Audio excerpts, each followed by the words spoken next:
pengen gibah, tapi ada kadernya yang sering ngelaporin pakai undang-undang ITE.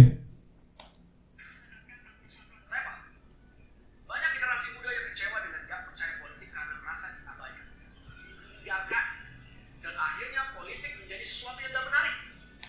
Makanya undang-undang politik atau partai politik itu diganti. Halo kawan-kawan, selamat datang kembali di channel YouTube saya. Apa kabar kalian hari ini? Semoga tetap sehat dan masih bahagia. Video kali ini merupakan video perdana saya, atau untuk pertama kalinya saya membuat video tentang reaksi. Sebenarnya ide untuk membuat video ini datang dari beberapa teman-teman saya di Instagram dan Twitter. Mereka mengirimkan pesan ke saya dan memberikan masukan kepada saya untuk membuat video reaksi, khususnya tentang video-video yang membahas tentang lelucon-lelucon yang masih seksis dan kebijakan-kebijakan yang diambil oleh pemerintah dan berbagai macam kelucuan yang diambil oleh partai-partai yang ada sekarang lah.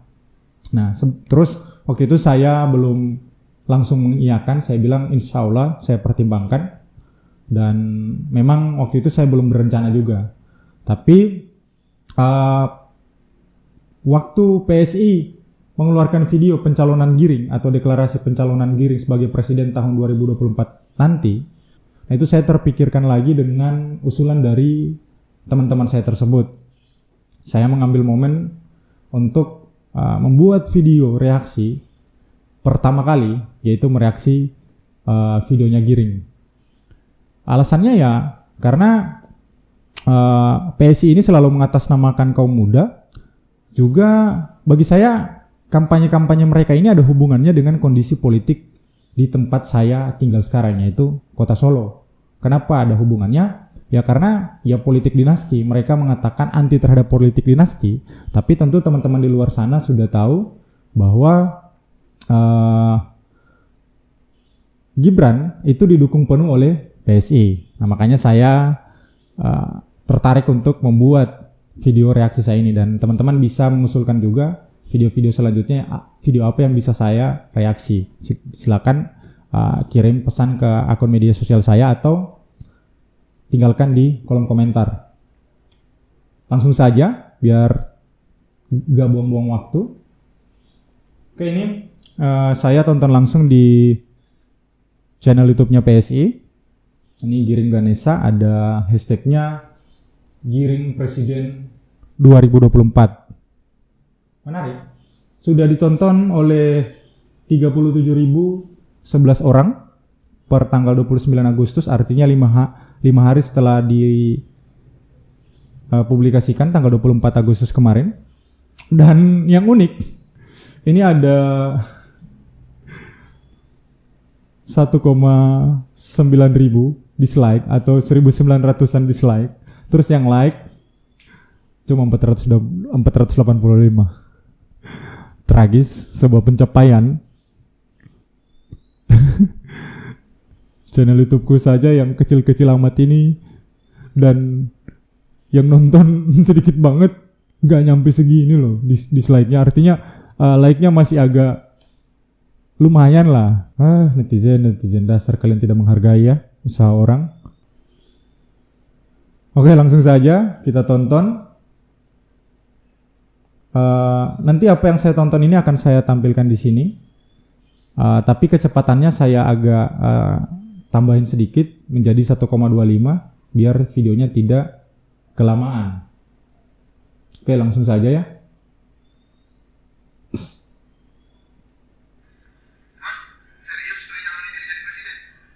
Bentar, rokok dulu biar asik gitu.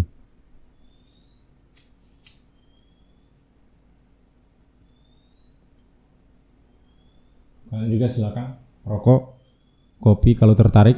Aku juga sudah menyiapkan kopi di sini.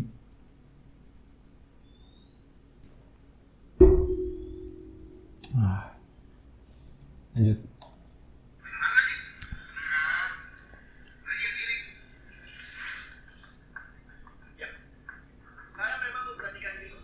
Pakai masker dulu.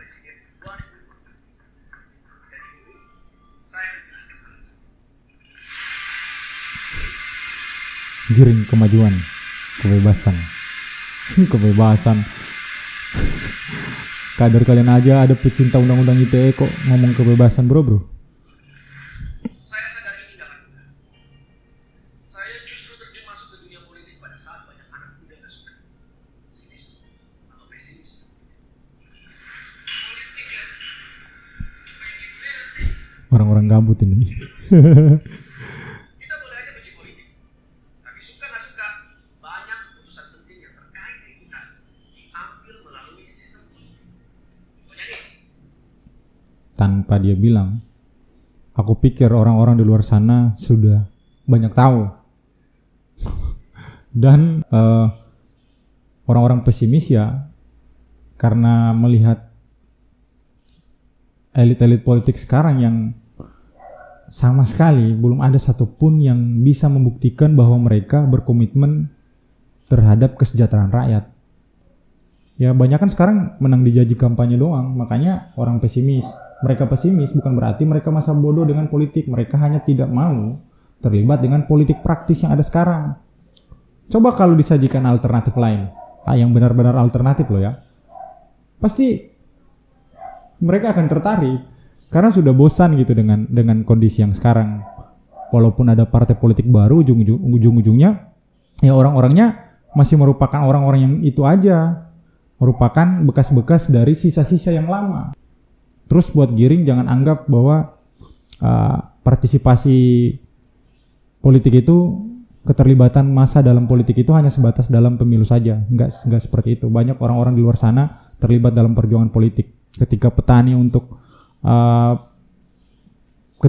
berjuang untuk mempertahankan lahannya itu, ya itu merupakan bagian dari perjuangan politik. Begitu juga dengan perlawanan terhadap penggusuran, yaitu perjuangan politik. Lanjut. kalau ada kepastian hukum, efeknya dunia usaha bisa tumbuh dengan baik. Dan buat kita, cari kerja jadi gampang. Nah, kepastian hukum itu ditentukan oleh apa? Ya, sistem politik.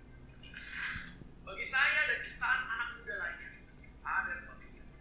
Anak muda yang mana? Anak muda PSI. Pilihan orang lain yang menentukan arah masa depan, atau turun dan terlibat menentukan masa depan kita sendiri. Saya pilih turun dan terlibat.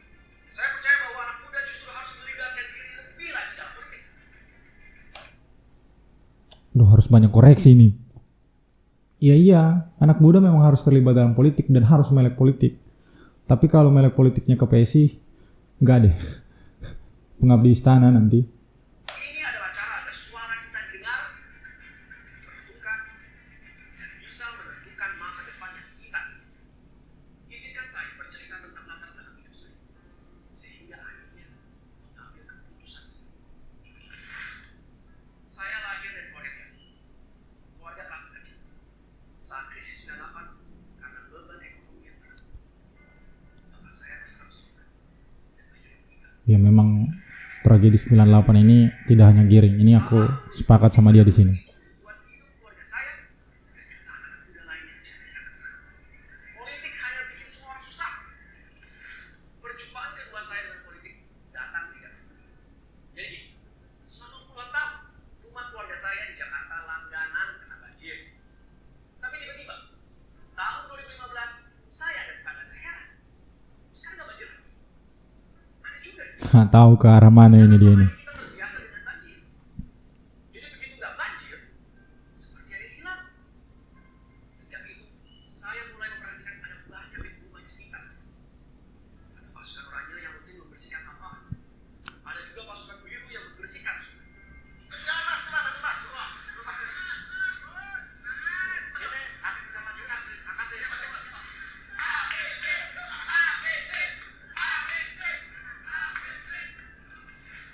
Sebelumnya, berpuluh tahun saya dan jutaan orang di Jakarta percaya bahwa kota ini nggak akan pernah berubah.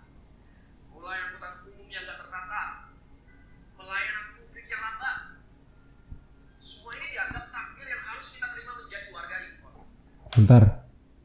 Aku tadi teringat waktu Jokowi pertama kali mencalonkan diri ya. Kalian ingat gak waktu dia jualan soal penggusuran? Nah, Aku ngelihat kok Giring kayak seperti itu gitu. Jualan banjir ya. Pengalaman mengalami kebanjiran. Kalau Jokowi kan pengalaman pernah digusur. Tapi yang terjadi sekarang di periode kepemimpinan Jokowi, coba hitung berapa banyak penggusuran. Nah, ini berarti takutku tanda bahaya. Giring ngomong soal banjir, bisa-bisa bakal lebih banyak banjir. Karena dari tampilannya kayaknya dia memang terinspirasi dari Jokowi. Mulai dari pecis yang dia pakai, ini nggak tahu kenapa ya, tiap-tiap ada yang mau mencalonkan diri pasti ciri khasnya jadi pakai pecis. Terus kemeja putih ala Jokowi ini sangat khas.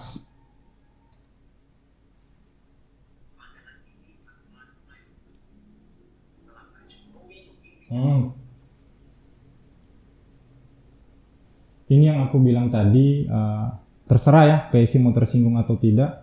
Tapi bagiku PSI ini kayak jadi solidaritas istana banget gitu. Jadi aku mau tanya di sini, mohon maaf loh ini ya, Giring, Samara, Grace dan lain-lain lah. Kenapa kalian kayak selalu mendukung keputusan Jokowi dan terkesan mengabaikan beberapa kebijakan-kebijakan yang keliru yang diambil oleh Jokowi? Banyak banget loh coy.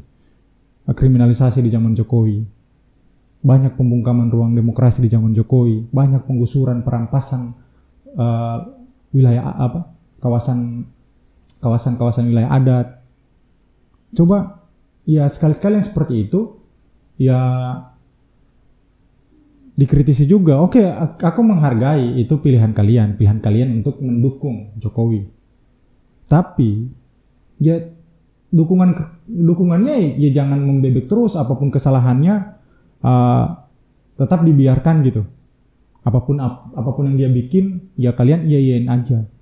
Nah itu ya jangan heran kalau aku dan jutaan orang di luar sana menganggap bahwa kalian ini partai solidaritas istana. Maaf loh ya ini. Kota jadi semakin modern. Kita bisa menyampaikan keluhan soal jalan yang rusak, lampu jalan yang mati, atau sampah yang menumpuk lewat aplikasi.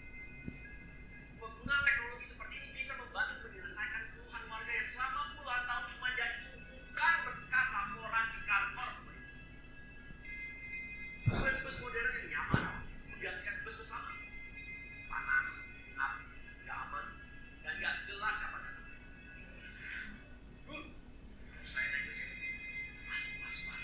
Sangat Jakarta sentris pembahasannya ini ya. Tapi sekarang, kalau naik bus Dari tadi aku belum melihat dia bahas soal wilayah Indonesia Timur. hal tujuan saya lewatan. Taman-taman hijau menjadi bangku di seluruh kota, menggantikan pemandangan yang besar dan kotor. Apa kabar reklamasi Jakarta? Bertahun-tahun kita semua yakin bahwa ide membangun transportasi bawah tanah adalah mustahil. Itu ide gila. Karena Jakarta kan sering banjir. Ternyata itu bisa. Sekarang kita punya MRT. Pelan-pelan, saya sadar jika politik jatuh ke tangan yang tepat, justru akan membawa manfaat bagi banyak. Membuat hidup jutaan orang jadi lebih baik, lebih bahagia. Nah, politik kalau jatuh ke tangan orang yang tepat maka akan lebih baik. Sebentar, aku mau nanya dulu. Teman-teman di luar sana menganggap PSI baik apa enggak? Duh, pengen gibah, tapi ada kadernya yang sering ngelaporin pakai undang-undang ITE. Saya paham. Banyak generasi muda yang kecewa dengan gak percaya politik karena merasa diabaikan, ditinggalkan, dan akhirnya politik menjadi sesuatu yang gak menarik. Makanya undang-undang politik atau partai politik itu diganti. Jangan yang bisa membuat partai politik hanya orang-orang yang punya banyak uang. Coba kalau direvisi seperti misalnya yang undang-undang tahun 99 lah. Pak buruh, tani bisa bikin partai. Ya jadi bisa gitu loh. Jadi bisa banyak alternatif. Ini undang-undang politik menyulitkan orang-orang seperti saya, buruh, tani, buat bangun partai. Makanya ya jangan heran banyak orang pesimis. Kalau undang-undangnya dirubah terus makin melibatkan banyak partisipasi massa, ya bakal lebih baik. Jangan hanya orang-orang di lingkaran itu saja. Jadi belum. Pertanyaan, kalau kita merasa diabaikan dan ditinggal, apakah kita akan diam? Buat saya reaksi yang sebaiknya diambil justru melibatkan diri supaya politik jangan jatuh ke tangan yang salah. Makanya minta presidenmu untuk segera merevisi undang-undang partai pemilu. Partai peserta pemilu. Biar semua bisa berpartisipasi, jangan cuma dari partai-partai itu aja seperti yang aku bilang tadi. Ini bukan demokrasi, demokrasi malah cuma dikuasai oleh kalian-kalian saja. Hanya orang-orang yang ada dalam lingkaran itu. Kalaupun massa dilibatkan, yang paling hanya sebatas penghibur lah, minimal jadi tim sukses. Jatuh ke tangan orang yang gak ngerti kebutuhan, tantangan atau bahkan aspirasinya berbeda dengan Memang sawit kebutuhan ya. kaum. Saya solidaritas ke perusahaan sawit. Demokrasi. Kita punya pemilihan umum bebas. Bebas. Bebas bagi kalian, Keles. Gak ada bebas-bebasnya bagi rakyat di luar sana. Kritik ditangkap. Giliran bangun partai politik susah banget. Satu suara asal dipergunakan dengan baik akan sangat baik. Karena nanti di 2024 lebih dari setengah jumlah pemilih adalah kita, kaum muda. Perlu kita sadari korban pertama dari setiap kegagalan politik. Kalau kaum mudanya kayak Giring, aku mikir lagi deh. Mikir 1000 kali aku.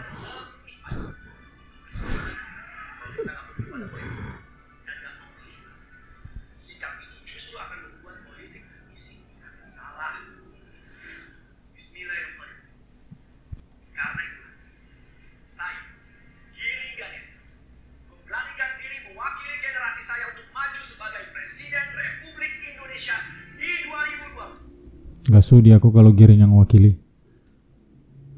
Pilihanku loh ya Giringnya, pilihanku.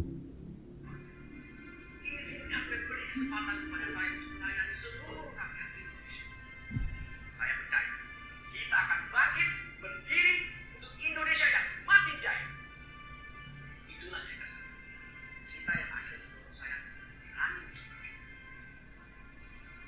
Oke, sampai situ saja. Itu cerita Giring, cerita kami hidup di dalam penindasan yang tersistematis yang dilakukan oleh negara. Nah, mungkin kalau Giring atau teman-temannya bisa nonton video ini, aku ingin merekomendasikan beberapa hal lah ya. Yang pertama, benar bahwa saat ini banyak orang yang pesimis dengan politik. Ya, pesimisnya karena mereka melihat fakta-fakta yang terjadi di luar sana. Tidak ada satupun calon-calon maupun partai politik itu yang bisa dipercaya gitu loh. Bisa jadi tempat untuk kita merasa bahwa nanti kalau dia terpilih ini orang akan benar-benar bisa dipercaya. Sejauh ini sejak 22 tahun reformasi belum ada gitu. Jadi wajar orang pesimis dan aku salah satu orang itu. Bukan berarti aku diam. Tapi ya bagaimana caranya kita coba untuk terus mendorong adanya kekuatan politik alternatif yang memang dibangun oleh rakyat. Bukan oleh orang-orang yang ada dalam lingkaran yang sekarang. Termasuk Giring. Karena bagiku yang sudah berkali-kali ku katakan di awal tadi. Sampai ada plesetan PSI Perjuangan ya karena memang banyak orang di luar sana melihat PSI ya perlu untuk berbenah lagi lah. Jangan cuma membebek terus ke Jokowi atau PDI sampai yang bercandaan yang paling aku anggap tragis itu ya PSI dianggap sebagai PDI U23. Terus yang kedua coba pendidikan politik lah dimasifkan. Jangan rakyat itu hanya dimanfaatkan ketika momen pemilu atau pilkada datang. Pendidikan politik dimasifkan. Nah, itu baru bisa mendorong orang-orang yang tadinya ini pesimis dengan politik, itu bisa melek politik lagi, bisa mau terlibat. Selama ini kan justru partai-partai yang ada sekarang hanya memperlihatkan politik ya kotor. Apalagi misalnya kaum muda mahasiswa banyak baca buku Sogi lah, yang politik itu ibaratkan kotoran, kecuali kalau terpaksa baru turun. Nah, mungkin Giring salah satu pembaca itu ya. Banyak orang yang menganggap hal seperti itu karena memang kurangnya pendidikan politik yang kita temukan di luar sana. Setiap momen pemilu atau pilkada malah serangan fajar. Ini jadi kayak sesuatu yang dianggap normal dan sah-sah saja terjadi. Nah, itu pendidikan politik dimasifkan. Terus yang ketiga, aku sepakat tadi dengan apa yang dibilang oleh Giring. Orde Baru salah urus politik pada saat itu membuat banyak orang sengsara. Nah, salah satu yang sangat identik dengan Orde Baru itu adalah militerisme.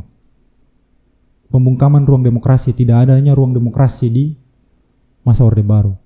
PSI kalau memang benar-benar berkomitmen agar situasi negara kita ini tidak kembali lagi seperti Orde Baru, coba jamin untuk ruang demokrasi itu dibuka. Jangan lagi mencoba membangkitkan di fungsi ABRI. Polisi sudah seharusnya jangan ditempatkan ke jabatan-jabatan sipil. Nah, itu kan ini yang terjadi di zaman sekarang, dan PSI adalah bagian dari koalisi Jokowi sekarang. Terus Giring ini ngomong soal Orde Baru ya. Padahal di lingkaran kekuasaan sekarang yang didukung oleh PSI ini ada banyak sisa-sisa Orba. Makanya ngomongnya jangan kayak tumpang tindih atau ngomong A di sini ngomong A, padahal yang terjadi di luar sana yang mereka lakukan berada sebaris dengan sisa-sisa Orde Baru yang membuat sistem politik pada saat itu yang sebagaimana dikatakan oleh Giring rusak. Nah, terus yang keempat, tolong tegurlah petinggi-petinggi PSI Giring. Sekarang jadi petinggi Giring PLT ketua. Kalau menolak politik dinasti jangan tebang pilih. Dulu kalian menolak politik dinasti kan di zaman SBY, ketika kalian dukung Ahok, terus AHY maju di Jakarta. Nah, sekarang di Solo ada politik dinasti. Ayolah berbenah dan tolak itu. Mau anggap itu hak Gibran sebagai masyarakat, hak demokratisnya. Belajar lagi soal demokrasi deh. Terus yang kelima, ini terakhir. Gak apa-apa kalian dekat dengan penguasa, tapi jangan ngajak-ngajak orang. Karena apa yang kalian lakukan sekarang dekat dengan penguasa, terus mendukung setiap kebijakannya, melupakan kesalahan-kesalahannya, itu menjerumuskan orang banyak. Ada kaitannya atau ada hubungannya dengan nasib orang banyak. Coba ya kalau mau deket ya kalian aja lah. Solidaritas ke istana kalian aja, nggak usah ngajak-ngajak orang, karena ya bagaimana nggak menjerumuskan.